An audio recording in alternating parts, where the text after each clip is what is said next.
다시 한번 열리라. 제가 이제 첫 번째 묵은 곳은 이제 호텔이었는데 9층이었어요. 들어가서 이렇게 창밖을 내다보니까 아주 경치가 좋더라고요. 그 얼바인이 깨끗한 도시인데 건물들도 예쁘고 길이 잘 정돈돼 있고 또 중간중간에 야자수 열매도 있고 날씨는 화창하고 저쪽에서는 이 고속도로가 있는데 그 샌디에고 프리웨이라고 그 고속도로로 차들이 빠른 속도로 달리고 전체 전경이 참 좋다 이런 생각을 하게 되었어요. 한 5분 정도 지나자 정반대 입장에서 생각을 하게 되었습니다. 그 제 앞에는 그 외부 환경과는 완전히 차단을 시켜주는 그 유리로 그냥 막혀 있죠.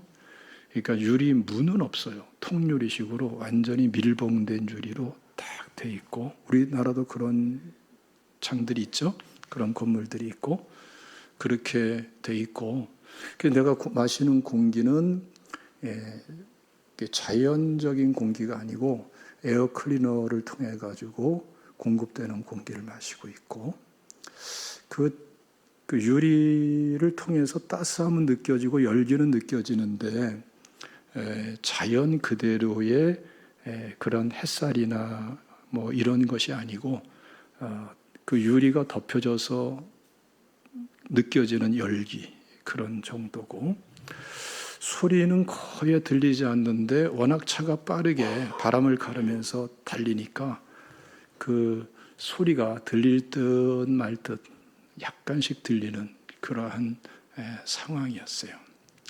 그래서 내가 이 통유리로 인해서 내가 외부와 차단돼 있구나, 그런 생각을 자연스럽게 하게 되었습니다.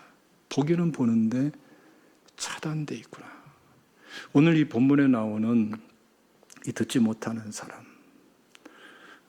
말이 어눌한 사람, 이 사람도 비슷한 환경이다 이렇게 볼 수가 있습니다. 눈으로 보긴 봐요. 그런데 그것을 취하지를 못해요. 근데 오늘 말씀 보면은 조금 더 구체적으로 이 배경을 말씀하고 있죠. 31절을 다 같이 읽어보겠습니다. 시작. 예수께서 다시 두로 지방에서 나와 시돈을 지나고 데가볼리 지방을 통과하여 갈릴리 호수에 이르시매. 이 귀먹고 말 더듬는 사람을 예수님께서 치료하시면서 그 환경적인 배경 속에서 주시는 아주 중요한 메시지가 있어요. 사실 지금 이 31절에서 말씀하는 이 내용은 이미 하나님께서 언약의 땅으로, 가나안 땅으로 다 허락하신 축복의 땅입니다. 그런데 두로와 시돈 땅은 위치가 어디냐면은 지도상으로 보면은 이스라엘 가나안 땅의 서북부 끝단에 있어요. 해변가를 끼고 있는 땅입니다. 그러니까 아셀 지파에게 하나님께서 분배해 주신 땅이에요. 그런데 이 예수님 당시까지 이스라엘 백성들은 한 번도 취하지를 못해요. 그 대단한 다윗과 솔로몬 시대에도 그 땅을 차지하지를 못해요. 두로와 시돈은 여전히 견고하게 자리 잡고 있었고 서로 협력 관계만 이루고 있었습니다. 뻔히 바라다 보면서 한 번도 그 축복된 언약의 땅을 취하지 못하는, 굉장히 중요한 의미가 있습니다.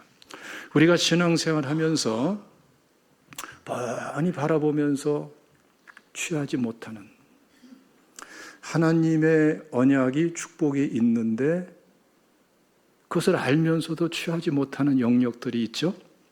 우리 갈라디아서 3장 29절 말씀 보면은 너희가 그리스도의 것이면 곧 아브라함의 자손이요 약속대로 유업을 이을 자니라 그랬는데, 아브라함의 축복이 우리 그리스도인들에게 그대로 상속되어 있는데 그래서 그 내용들을 성경을 보면은 영적이든 현실적이든 관계적이든 가정적이든 사업이든 사회생활이든 여러 가지 형태로 이해할 수 있고 받아들일 수 있는 축복의 은혜들, 영역들이 있는데 그것을 보면서도 그것을 취하지 못해요. 여러분들 한번 가만히 개개인의 삶을 돌이켜보시기 바랍니다. 이거 하나님이 하나님 말씀 그대로 내게 약속하신 건데 그런데 한 번도 취하지를 못한 그런 영역들 하나하나 많은 것을 생각해낼 수가 있을 거예요. 바로 이 부분에 대해서 바라보지만 결코 취할 수 없었던 그 부분에 대해서 이 듣지 못하는 이 사람을 치료해 주면서 예수님께서 어떻게 이 문제를 해결하고 돌파해 나가시면서 얻게 해주시는가, 이거에 대해서 오늘 본문에서 말씀을 하는 거예요. 또 한 가지는 데가볼리 땅을 통해서 주시는 그러한 메시지입니다. 데가볼리는 10개의 도시라는 뜻이죠. 원래 므낫세 땅이었어요. 그 므낫세 지파는 요단강 서편에도 분배받고 저 동쪽 끝에도 저 북쪽에도 분배받은 그러한 지파죠. 그러니까 이 므낫세 지파가 차지하고 있었던 이 데가볼리는 로마 시대, 예수님 당시 로마 시대 로마 제국으로는 저 북부 동쪽 끝에의 최전방, 변방에 있는 그런 아주 중요한 지역입니다. 그래서 로마 제국이 이 당시에도 10개의 도시를 결속시키고 묶어서 경제 공동체를 만들고 군사 공동체를 만들어가지고 강력하게 로마 제국을 그 변방을 수비하도록 하는 아주 중요한 그러한 요충지인 거예요.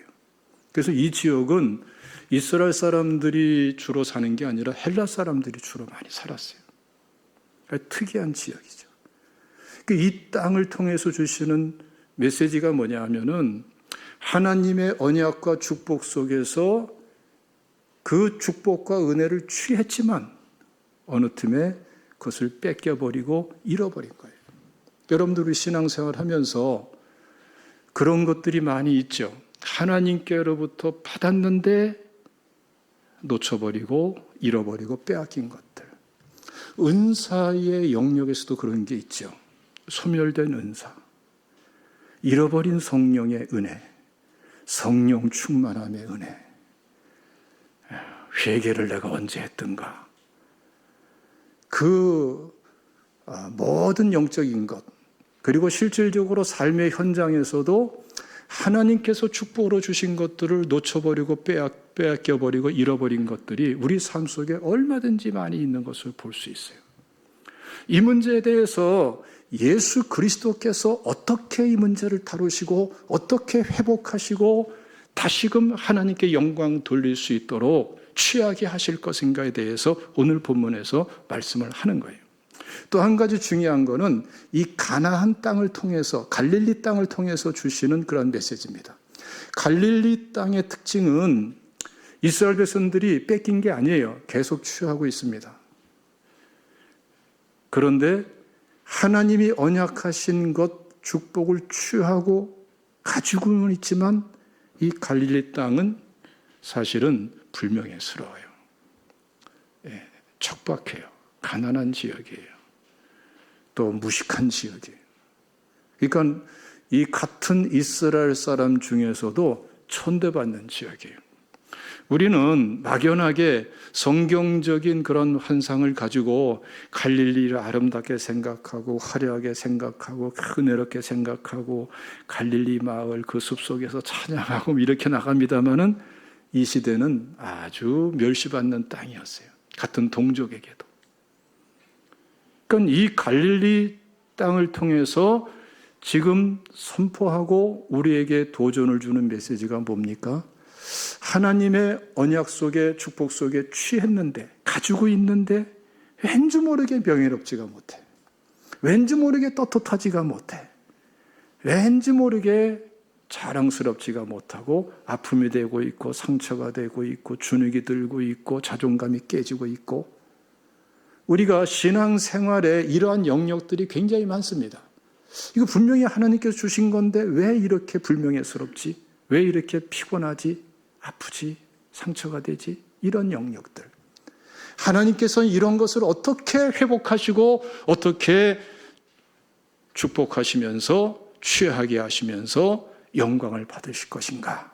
여기에 대해서 이 본문은 말씀을 하고 있는 것입니다. 그래서 오늘 여러분 이 말씀을 통해서 하나님께서 여러분의 삶의 영역에서 취하지 못한 것, 취했지만 잃어버리고 빼앗긴 것, 그리고 가지고 있지만 취하고 있지만 내게 불명예스럽고 편치 않은 것, 고통이 되고 있는 것, 이 부분에 대해서 하나님께서 해결하시기를 원하시고 하나님께 해결안 받을 수 있는 이 은혜가 오늘 이 시간에 여러분들이 있으시기를 주님의 이름으로 축원합니다. 예수 그리스도께서 하시는 원리와 방법에 대해서 오늘 본문에서 말씀을 하고 있어요. 우리 32절 말씀을 다 같이 읽습니다. 시작. 사람들이 귀먹고 말 더듬는 자를 데리고 예수께 나와 안수하여 주시기를 간구하거늘. 먼저 귀먹고 말 더듬는 자에 대해서 말씀을 합니다.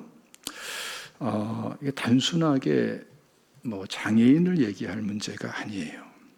왜냐하면은 성경에서 끊임없이 특정한 장애가 있는 사람들이 예수님께 나오고 예수님이 치료해 주는 그 과정에 대해서 말씀하고 있고, 예언과 성취로서 선포하면서 이 사건을 통해서 예수가 그리스도 메시아 기름 부음 받은 자가 됨을 증언하는 사건으로 삼는 것을 볼 수 있기 때문에 그렇습니다. 누가복음 7장 말씀 보면은 19절에 세례 요한이 자기 제자를 예수님께 보내죠. 이 제자들을 통해서 묻습니다. 오실 그 이가 당신이오니까. 다시 말하면 당신이 메시아가 맞아요? 그리스도가 맞아요? 이걸 묻는 거예요. 근데 예수님께서 이때 어떻게 대답을 하시죠? 내가 맞다 이렇게 대답하지 않고 특이하게 대답을 하십니다. 22절 한번 다 같이 읽어볼까요? 누가복음 7장 22절 시작. 예수께서 대답하여 이르시되 너희가 가서 보고 들은 것을 요한에게 알리되 맹인이 보며 못 걷는 사람이 걸으며 나병 자가 깨끗함을 받으며 귀먹은 사람이 들으며 죽은 자가 살아나며 가난한 자에게 복음이 전파된다 하라. 이게 계속 반복해 나오는 내용인데 그 중에 하나가 뭐예요? 귀먹은 사람이 들으며. 오늘 본문에서 귀먹은 사람이 듣게 되는 치료의 역사가 나타나죠. 사실 이 사건 자체가 예수가 메시아 그리스도 그 기름 부음 받은 자라는 것을 증언하고 확증해 주는 사건이기도 한 것입니다. 사실 예수님은 메시아 사역을 하셨어요. 기름 부음 받은 자, 그리스도의 사역을 하셨어요. 예수가 그리스도가 되면서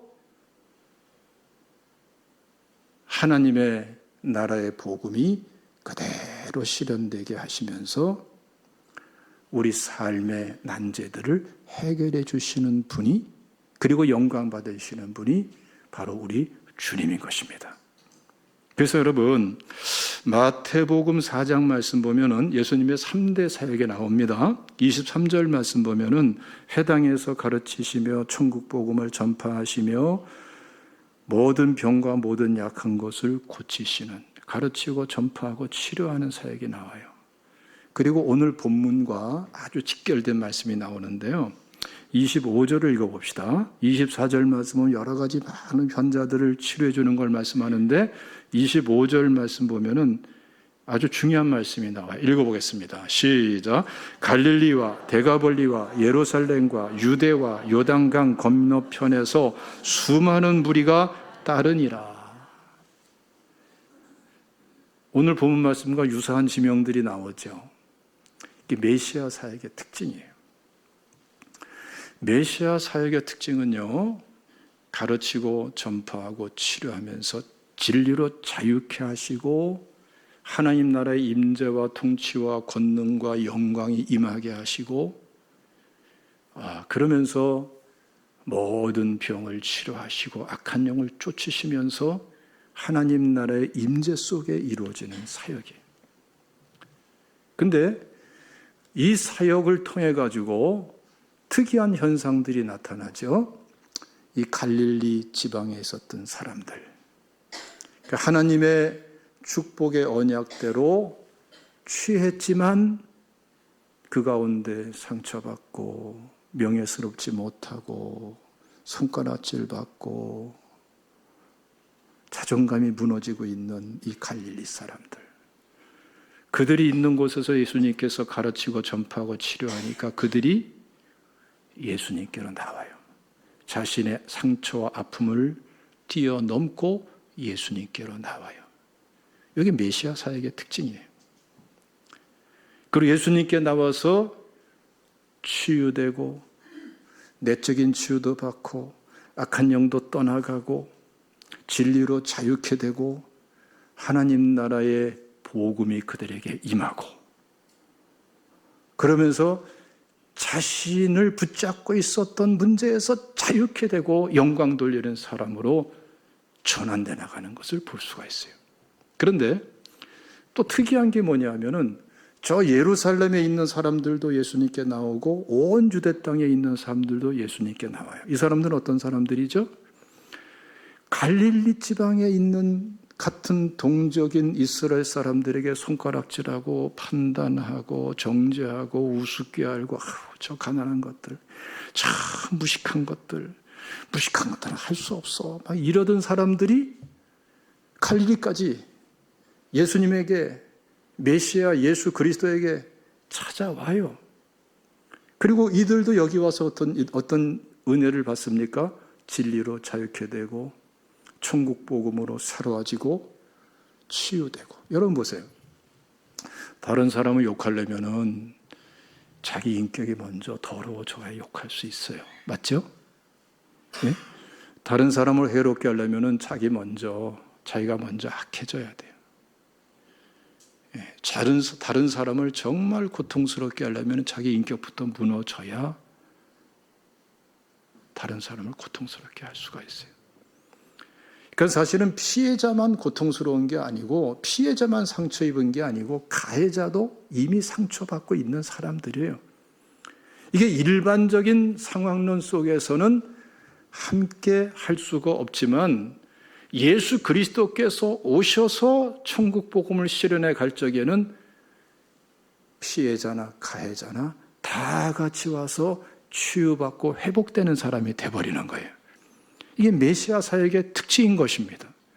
오늘 이 시간에 여러분 피해자의 입장에 있든지 가해자의 입장에 있든지 복음으로 돌아오면은 치유되고 회복이 되고 하나님께 영광 돌리는 축복의 사람이 될 수 있는 줄로 믿으시기를 축원합니다. 데가볼리 사람도 마찬가지예요. 취했지만 다 잃어버리고 있었던 사람들, 이들도 예수님께로 나와요. 두로와 시돈 사람들도 마찬가지예요. 여러분 오늘 이 본문 말씀 바로 앞에 수로보니게 여인에 대해서 말씀하죠. 더러운 귀신 들린 딸로 인해서 고통을 겪고 있었던 이 여인, 예수님께서 두로 지방까지 가서 그 악한 영을 쫓아주시고 자유케 하시고, 굉장히 중요한 선포입니다. 이거는 단순하게 정치 군사 이러한 논리로 되는 게 아니고 전혀 다른 차원 하나님 나라의 패러다임 속에서 하나님께서 치유하고 회복하고 진리로 자유케 하며 잃어버린 것, 취하지 못한 것을 취할 수 있도록 해주는 은혜에 대해서 말씀을 하는 거예요. 여러분들 지금까지 취하지 못한 것 왜 못 취했어요? 안 되니까, 못하니까 안 된 거 아닙니까? 왜 취했던 것을 왜 잃어버렸어요? 취했는데 왜 내가 부끄러워요? 그것을 왜 극복 못해요? 자신의 능력으로, 힘으로 안 되니까 그런 거 아니겠습니까? 예수 그리스도의 메시아 사역은 다른 차원에서 이루어져요. 예수 그리스도의 회복과 치유와 부흥의 역사는 다른 차원에서 이루어져요. 하나님 나라의 임재와 통치 안에서, 권능과 영광 안에서 이루어져요. 이것을 지금 여기서 말씀하는 거예요. 여러분들이 진정으로 취하지 못한 것을 취하고 빼앗기고 잃어버린 것을 다시 취할 수 있기를 원한다면은, 그리고 내가 취하고 있지만, 가지고 있지만 내가 정말 고통이 되고 있고 부끄러움이 되고 있는 그러한 일들이 있다면은, 이것이 진정으로 해결되기를 원한다면은 여러분 어디로 돌아와야 될까요? 예수님께서 지금 하고 계신 이 메시아 사역에 관심을 가지셔야 돼요. 이런 사람 되시기를 주님의 이름으로 축원합니다. 여러분, 이 메시아 사역의 특징이 오늘 본문에 나옵니다. 한번 다 같이 읽어보겠습니다. 우리 32절 다시 한번 읽겠습니다. 시작. 사람들이 귀먹고 말 더듬는 자를 데리고 예수께 나와 안수하여 주시기를 간구하거늘. 특이한 일이죠. 지금 장애인 아닙니까? 그럼 장애인을 지금 데리고 나왔어요. 이 장애인이, 이 사람이 스스로 나오지를 못해요. 개념이 안 서 있다니까요. 그러니까 다른 사람들이 데리고 왔어요. 예수님께로. 근데 데리고 왔으면은 우리 일반적으로 어떻게 말을 해야 돼요? 예수님 치료해 주세요. 또는 도와주세요. 어떻게 좀 긍휼을 베풀어 주세요. 이런 식으로 말하는 게 일반적인데, 지금 뭐라고 말합니까? 안수하여 주세요. 이 직역하면은 손을 얹어 주세요. 치료해달라는 말을 하지 않고 손을 얹어 주세요. 굉장히 특이한 표현이에요. 왜 그랬을까요? 앞에서 예수님께서 이러한 장애인을 치료해 줄 때에 손을 얹어 치료해 주셨단 말이에요. 이게 이들에게는 굉장히 충격적인 일이었어요. 왜 그러냐면은 앞에 보면 말이죠. 마가복음 1장에 예수님께서 나병 환자들을 치료해 주십니다. 40절 말씀 보면은 나병 환자가 나와서 원하시면 저를 깨끗하게 하실 수 있나이다 라고 구하니까 예수님께서 불쌍히 여기셔서 깨끗함을 받아라 이러기 전에 어떻게 합니까? 41절 말씀 보면은 손을 내밀어 그에게 대시며. 이거 굉장히 중요한 거예요. 왜냐하면은 여러분, 나병 환자는 가까이 해야 돼요? 가까이 하지 말아야 돼요? 옮아요. 그냥 가까이 하지 말라 그러는 거고, 율법에서도 나병 환자의 손 대는 걸 금하고 있어요. 그런데 율법 안에서는 나병 환자에게 손을 대면 같이 부정해지는데, 은혜 안에서는 나병 환자에게 손을 얹으니까 나병이 치료가 되어버렸어요. 할렐루야. 이 사건이 우리가 느끼는 거하고 예수님 당시에 유대인이 느끼는 거하고는 그 느낌의 정도, 충격의 정도가 완전히 다른 거예요. 이들은 율법대로 사는데 철저해서 율법주의라는 말을 듣고 있는 사람들인데, 율법적으로는 나병 환자에게 손을 절대로 대면 안 되는데 같이 부정해지는데 나병 환자에게 손을 얹으니까 병이 치료가 돼버려요. 그러니까 여러분, 이 율법주의 사회 속에서 이 유대인들이 얼마나 충격이 컸겠어요. 여러분들도 충격을 좀 받으세요. 근데 또 기가 막힌 사건이 있어요. 마가복음 5장 말씀 보면은 혈류증 여인이 나옵니다. 이 혈류증 여인은 특징이 뭐예요? 이 병이 불치병이라는 그러한 특징도 있고 고통스러운 병이라는 특징도 있지만, 혈류증 여인도 다른 사람을 가까이 하면은 안 돼요. 율법으로도 금하고 있어요. 혈류증 여인에게 접촉을 하면은 혈류증 여인과 같이 부정해져요. 그러니까 이 혈류증 여인이 떳떳하게 예수님 앞에 나오지도 못하고 사람들이 모여있는 그 틈 속에서 몰래 가만히 예수님의 옷자락을 붙잡은 거예요. 그때는 어떻게 됐어요? 혈류증이 근본적으로 다 치료돼 버렸어요. 여러분, 율법 안에서는 혈류증 여인이 접촉을 하면 부정해지지만 은혜 안에서는 혈류증 여인이 접촉을 할 때에 치료가 돼버려요. 여기서 중요한 전환이 일어나는 거예요. 율법 안에서와 은혜 안에서의 전환이 일어나는 거예요. 여러분, 하나님의 언약 안에서 가나안 땅의 축복, 아브라함의 언약 안에서 우리가 취하지 못한 것을 취하고 빼앗기고 잃어버린 것을 되찾고 내가 가지고 있는 것이 축복되고 명예롭고 자랑스럽고 영광되기 위해서는 우리에게 어떠한 과정이 필요할까요? 율법 안에서 머물지 말고 은혜 안으로 전환되셔야 돼요. 할렐루야. 이번 주간에 이런 사람 되시기를 주님의 이름으로 축원합니다. 할렐루야. 하나님은 이 율법에서 은혜로 전환되는 과정을 통해서 하나님이 우리에게 맺어주신 언약을 성취하시는 분이십니다. 그래서 여러분, 여기서 우리가 잘 마음속에 담아야 될 게 뭐냐면은 믿음이라는 개념이에요. 믿음이라는 개념. 하나님은 믿음을 통해서 역사하십니다. 여러분, 나병 환자가 예수님께 나올 적에도 보면은 이 사람이 믿음이 있어요. 예수님께 나와서 마가복음 1장 40절 하반절 보면은 이렇게 말합니다. 원하시면 저를 깨끗하게 하실 수 있나이다. 이 사람이 어떻게 이 믿음을 가졌는지 성경은 구체적으로는 설명하고 있지를 않아요. 그러나 이 나병 환자는 믿음이 있었어요. 내가 비록 이렇게 부정한 사람으로서 불치의 병으로서 고통 속에 죽어가고 있지만 이상하게 나한테 믿음이 있구나. 이상하게 예수님께서 원하시기만 하면 나를 깨끗하게 해줄 수 있다는 믿음이 자꾸 일어나는구나. 예수님께 나오는 게 쉬운 게 아니죠. 나병 환자로서는. 어떻습니까? 나병 환자가 사람들에게 올 적에 율법에서 명하고 있는 게 뭡니까? 나병 환자는 자기 입을 가리고 자기가 나병 환자인 것을 가르쳐 줘야 돼요. 부정하다. 부정하다. 나는 부정하다. 난 부정한 사람이다. 가까우지 말라는 거예요. 그래야 될 의무가 있어요. 그렇지 않으면 돌에 맞아 죽어요. 네? 그런데 이 나병 환자가 예수님께 나온 거는 사실은 죽음을 무릅쓰고 나온 거예요. 왜? 왠지 모르게 예수님께서 원하시면 나를 깨끗하게 낫게 해줄 수 있다는 믿음이 자꾸 일어나는 거예요.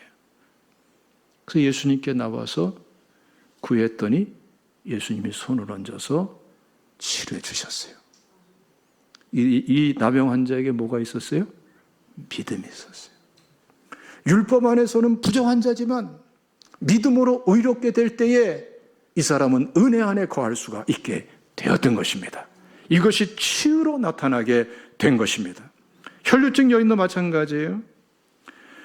마가복음 5장 말씀 보면 27절 하반절에 말씀하죠.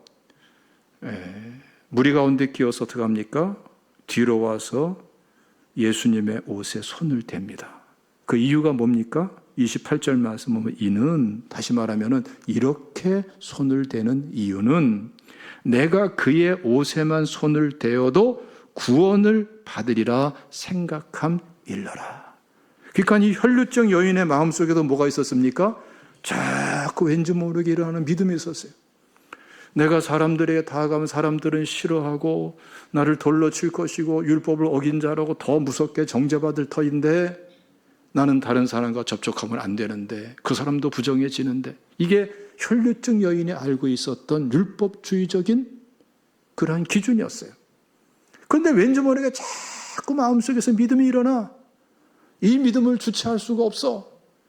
위험을 무릅쓰고 몰래 뒤로 가서 예수님의 옷자락을 붙잡는 거예요. 그리고 이 여인이 치료가 되었어요. 그러니까 여러분, 율법 안에서 머물던 사람이 은혜 안으로 전환되는 데는 필수적이고 핵심적이고 본질적인 게 뭐예요? 믿음이었어요. 믿음.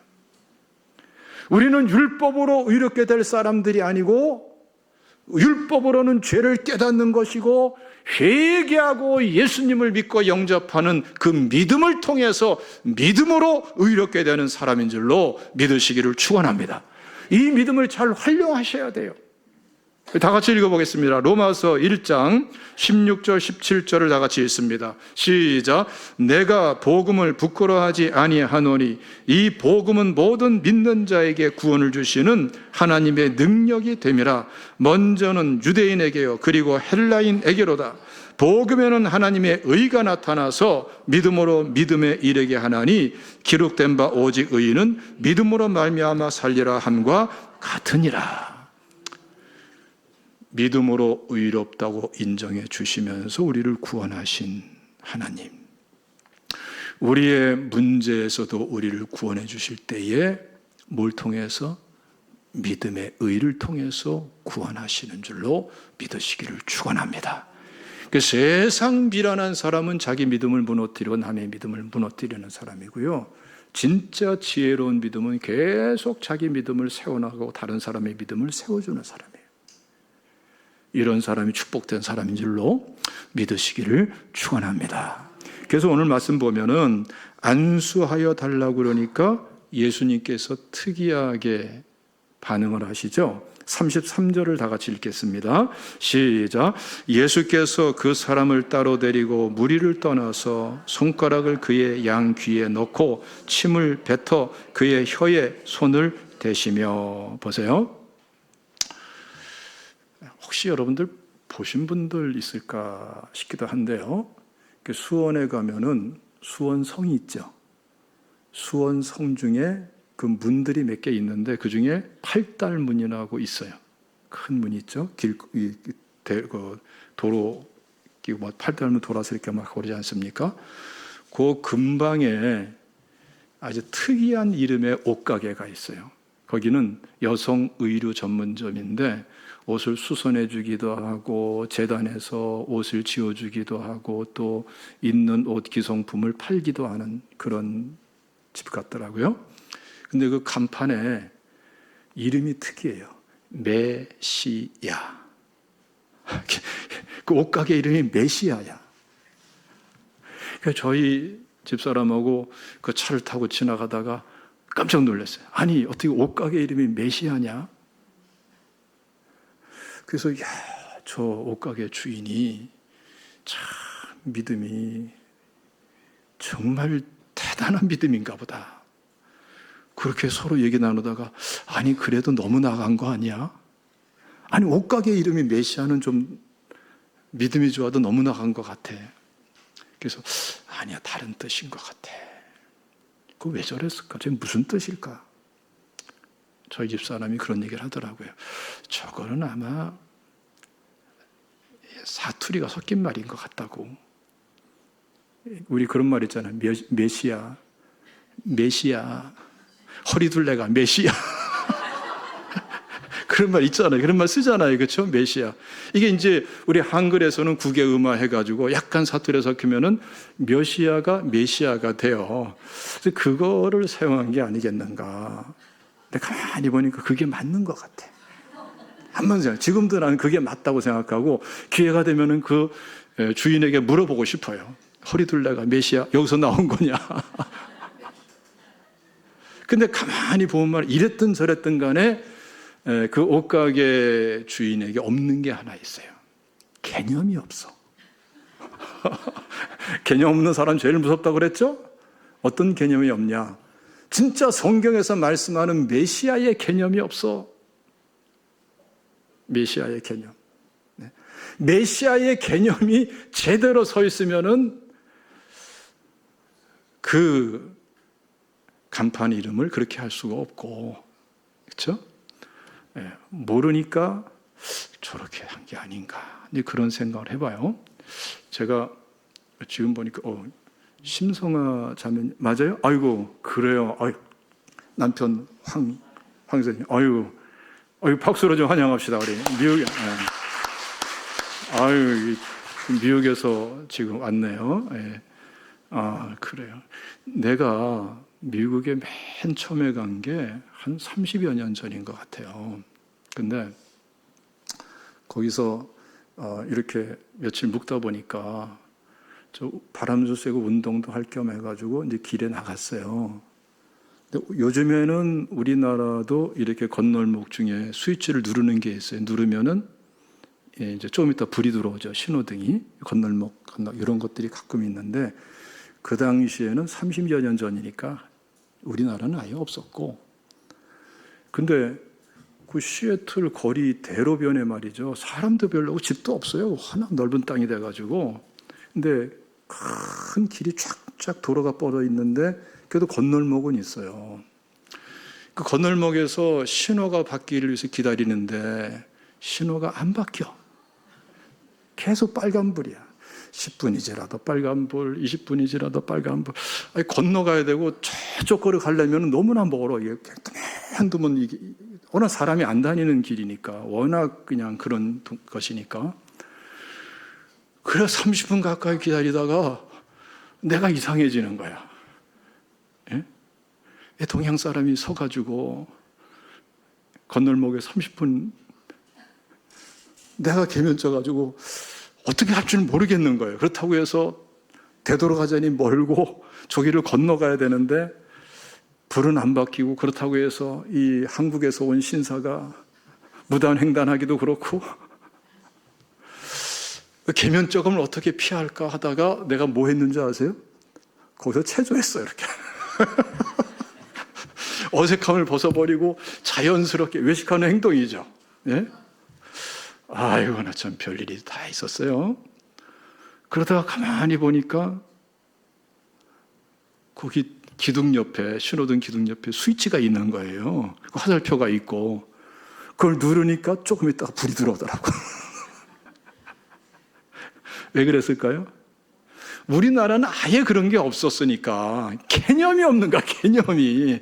개념이 없으면 여러분 아무것도 못해요. 개념 없는 사람이 무서운 사람이라니까요. 믿음도 여러분 개념이 있어야지 믿음이라는 게 쓰는 거예요. 예수님께서는 손을 얹어 주세요라고 요청하는 이 사람을, 이 듣지 못하는 이 사람의 믿음의 개념을 세워주고 믿음을 불러일으켜 주시기 위해서 세 가지 중요한 사역을 합니다. 한번 읽어보겠습니다. 33절 말씀 시작. 예수께서 그 사람을 따로 데리고 무리를 떠나사 손가락을 그의 양 귀에 넣고 침을 뱉어 그의 혀에 손을 대시며. 첫 번째 어떻게 했어요? 그 사람을 따로 데리고. 여기서 진짜 중요한 게 뭐냐 말이죠. 예수님이 하신 이러한 행동을 통해서 오늘날 성령께서 우리에게 어떻게 하시는가, 이걸 이 본문에서는 설명해 주고 있는 거예요. 한번 읽어봅시다. 요한복음 14장 16절을 다 같이 읽어보겠습니다. 시작.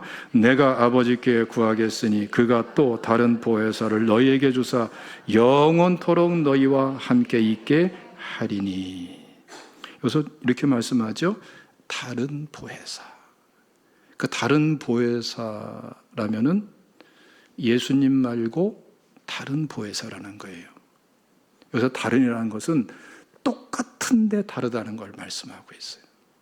예수님과 똑같은데 보혜사, 파라클레토스, 상담해주고 안내해주고 가르쳐주시고 도와주시고 함께해 주시고 하는 이러한 사역을 예수님이 했던 것과 똑같이 해줄 그 다른 보혜사에 대해서 말씀하는데 26절 다 같이 읽어봅시다. 요한복음 14장 26절 시작. 보혜사 곧 아버지께서 내 이름으로 보내실 성령 그가 너희에게 모든 것을 가르치고 내가 너희에게 말한 모든 것을 생각나게 하리라. 자 보세요. 그 보혜사가 곧 누구라고요? 성령이시다. 그러니까 삼위일체 하나님으로서 성령께서는 지금 우리의 믿음을 세우고 돕기 위해서 누구랑 똑같이 하시겠어요? 예수님이 이 듣지 못하는 이 사람에게 믿음을 세워주는 것과 똑같이 하시는 거예요. 예수님 사역을 성령께서 하시는 거예요. 그래서 은혜에서, 율법에서 은혜로 전환되고 하나님의 언약의 축복을 취할 수 있도록 도우시는 분이세요. 지금도 성령께서는 똑같이 행하십니다. 자, 여러분, 예수님께서 어떻게 했습니까? 여러 사람들이 모여 있는 곳에서 개별적으로 불러서 개별적으로 만나주세요. 오늘날도 우리가 함께 드리는 예배가 중요하죠? 구원받은 사람들이, 성도들이 함께 모여서 예배 드릴 때 그것을 교회라고 그러는 거예요. 그런데 그럼에도 불구하고 성령께서는 우리의 믿음을 도울 때에 집단적으로만 주시는 것이 아니라 개별적으로 만나주세요. 개별적으로. 오늘 이 시간에 개별적으로 만나주시는 은혜를 힘입으시기를 축원합니다. 또 한 가지는 어떻게 하죠? 손가락을 그의 양 귀에 넣고, 본문을 보면은 찔러는 걸 말하는 거예요. 힘이 들어가 있어요. 왜 그랬을까요? 듣지 못하니까. 정확한 개념이 없으니까. 지금 너 듣지 못해서 지금 복음과 차단되어 있지 않느냐? 믿음의 개념과 차단되어 있지 않냐? 내가 바로 너의 귀를 고치려고 한다. 너의 문제가 바로 이것이 아니냐? 성령께서 오늘날도 우리의 문제를 해결할 적에 혼자 행하시는 것이 아니라 우리가 우리의 문제를 깨닫고 거기에 대한 믿음을 갖도록 도우시는 것을 믿으시기를 축원합니다. 그걸 잘 받아들이셔야 돼요. 또 한 가지는 예수님께서 침을 뱉어서 그의 혀에 손을 대십니다. 어디에 침을 뱉었을까요? 예수님 손에다가 침을 뱉으시고, 그리고 듣지 못하는 사람에게 혀를 내밀라고 했겠죠. 그러니까 못 들으니까 어떻게 했겠어요? 흉내를 내도록 했을 거예요. 예수님께서 아마 10중 8구는 그 듣지 못하는 그 사람 앞에서 예수님이 혀를 내밀었을 거예요. 혀를 내밀라고. 그래서 혀를 내밀었더니 그 침 뱉은 손을 거기다가 발라버렸어요. 왜 그랬을까? 그 혀도 치료해 주시기를 원하신다. 개념이 없는 사람이니까 믿음의 개념, 치유의 개념을 지금 알려주고 계신 거예요. 하나님은 개념을 세워가면서 역사하신 줄로 믿으시기를 축원합니다. 사복음서 보면은 말이죠, 침뱉음에 대한 용어가 9번 나와요. 그 중에 6번은 전부 예수님이 십자가를 짊어지시면서 수치당하고 모욕을 당하는 내용과 관련해서 나옵니다. 그리고 3번은 예수님께서 침을 발라서 또는 뱉어서 치료해 주시는 사역에 대해서 나와요. 그 중에 2번은 보지 못하는 사람을 치료해 줄 때, 1번은 오늘 본문에서 듣지 못하는 사람을 치료해 줄 때. 메시아 사역이 뭐냐? 기름 부음 받은 자의 사역이 뭐냐? 그리스도의 사역이 뭐냐? 요즘에 그 기름 부음에 대해서 많이 말을 하는데, 기름 부음에 있어서 빼놓지 말아야 될 게 뭔지 아십니까? 자꾸 영광만을 생각해요. 그게 아닙니다. 기름 부음 사역에는 필연적으로 대속의 역사, 속량의 사랑이 있는 거예요. 대속의 삶이 전제가 돼서 기름 부음 사역이 풀어지는 거예요. 예수님께서 먼저 침뱉음 당하고 모욕을 당하는 것이 6차례 있으면서 3차례에 걸쳐서 지금 보지 못하는 사람과 듣지 못한 사람을 치료해 주세요. 여러분들에게 기름 부음의 사역이 진정으로 일어난다면 허황된 생각을 버리세요. 여러분들은 대가를 치러야 될 거예요. 어떤 대가입니까? 잘잘못을 떠나서 모욕당하고 수치당하고 욕먹고 오해받고 망신살 뻗치고, 그러한 대속적인 그러한 예수님께서 치러내신 그 과정이 여러분들에게 따르게 될 것입니다. 그것을 은혜로, 믿음으로, 사랑으로 감당해 나가면서 그것을 환자들에게, 문제 있는 사람에게, 취하지 못하고 있고 취한 것을 뺏긴 사람에게, 취하고 있지만 망신살이 뻗친 사람들에게, 상처가 된 사람들에게 풀어놔 주는 것이 기름 부음의 사역인 것입니다. 예수님께서는 우리를 그렇게 만나주시고 축복하듯이 이제 우리를 통해서 기름 부음의 사역이 이루어지기를 원하시는데, 여러분 대속의 은혜를 마음속에 담으시기를 주님의 이름으로 축원합니다. 할렐루야. 그래서 여러분, 하나님 말씀 보면은 굉장히 중요한 말씀을 하죠. 사도행전 11장 말씀 읽어봅시다. 26절 시작. 만남에 안디옥에 데리고 와서 둘이 교회에 1년간 모여 큰 무리를 가르쳤고 제자들이 안디옥에서 비로소 그리스도인이라 일컬음을 받게 되었더라. 이미 그리스도인인데 그리스도인이라 일컬음 받게 되었다는 거예요. 안 믿는 사람에게. 그리스도인이 뭡니까? 그리스도는 메시아, 기름 부음 받은 자예요. 그리스도인은 뭐예요? 기름 부음 받은 사람, 기름 부음 받은 자. 예수 믿는 사람들은 그러므로 어떤 사람이에요? 기름 부음 받은 사람들이에요. 믿으시기를 축원합니다. 우리 사역은 어떤 사역이 되어야 됩니까? 기름 부음 받은 자의 사역이 되어야 되는 거예요. 성령이 도우시는 사역, 성령이 역사하는 사역이 되어야 될 줄로 믿습니다. 여러분들의 직분을 그냥 인간적으로 감당하지 말고 성령 충만하여 성령이 이끄시는 대로 감당하시기를 주님의 이름으로 축원합니다. 그 요한일서 2장 20절 말씀 보면은 너희는 거룩하신 자에게서 기름 부음을 받고 27절 말씀 보면 너희는 주께 받은 바 기름 부음이 너희 안에 거하나니 우리에게는 성령이 예수 믿을 때부터 함께하고 기름 부음의 은혜가 있어요. 여러분 속량의 은혜대로 사십시오. 대속의 은혜로 사십시오. 하나님이 여러분들을 축복하시고 여러분들이 취하지 못한 것 취하게 하시고 빼앗긴 것 취하게 하시고 취했지만 명예롭지 못한 것 명예를 회복시켜 주시고 역사하시되 거기서 머무르지 않고 이제는 그 은혜를 가지고 여러분들의 주변 사람들에게 기름 부음 사역을 그리스도인으로서의 사역을 하게 역사하실 줄로 믿습니다. 왠지 모르게 성령의 역사가 일어날 줄로 믿습니다. 자, 마지막으로 우리 34절 다 같이 봉독합니다. 시작. 하늘을 우러러 탄식하시며 그에게 이르시되 에바다 하시니 이는 열리라는 뜻이라. 오병 이어로 5천 명을 먹일 적에는요 하늘을 우러러 보시는데 그 열린 하늘, 십자가로 찢으신 그 하늘을 바라보면서 활짝 열려있는 그 하늘을 우러러 보시면서 감사하며 원문사로 하면은 축복하면서 오병의 역사를 일으켜 주셨어요. 근데 오늘 본문에서는 똑같은 그 열린 하늘을 바라보면서 탄식하세요. 왜 탄식할까요? 대상이 틀려요. 지금 이 사람은 듣지 못해서 복음이 차단되고 진리가 차단되고 하나님 나라의 은혜가 차단되어 있는 사람, 십자가 보혈의 은혜는 있지만 차단되어 있는 사람.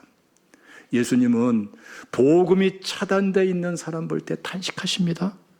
우리도 이렇게 함께 탄식해야 될 줄로 믿습니다. 그래서 그 열린 하늘을 바라보면서 안타깝게 탄식하면서 외치십니다. 에바다, 열리라. 명령 수동형 과거예요. 어떤 의미죠?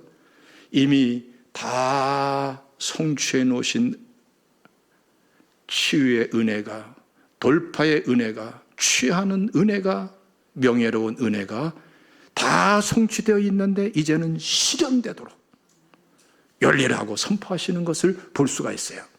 말씀 뵙겠습니다. 여러분, 찾는 사람이 돼야 돼요. 취하십시오. 회복하십시오. 이미 하나님께서 허락하신 언약이고 은혜고 축복입니다. 그걸 나눠줄 수 있는 사람, 축복의 통로가 되어야 될 줄로 믿습니다. 그리고 두 가지를 꼭 붙들어야 돼요.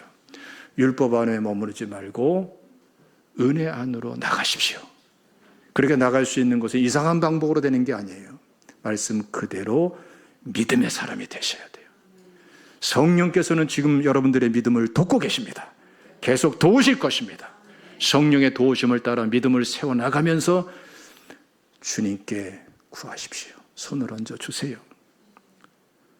주님께서 기뻐하는 대로 행하십시오. 저 옷자락을 잡은 나를 치료해 주실 것이다. 믿음 주시는 대로 믿음대로 행하십시오. 그 믿음은 그때 완전한 믿음이 되고 능력의 믿음이 될 것입니다. 할렐루야. 하나님의 축복이 있으시기를 주님의 이름으로 축원합니다. 기도하겠습니다.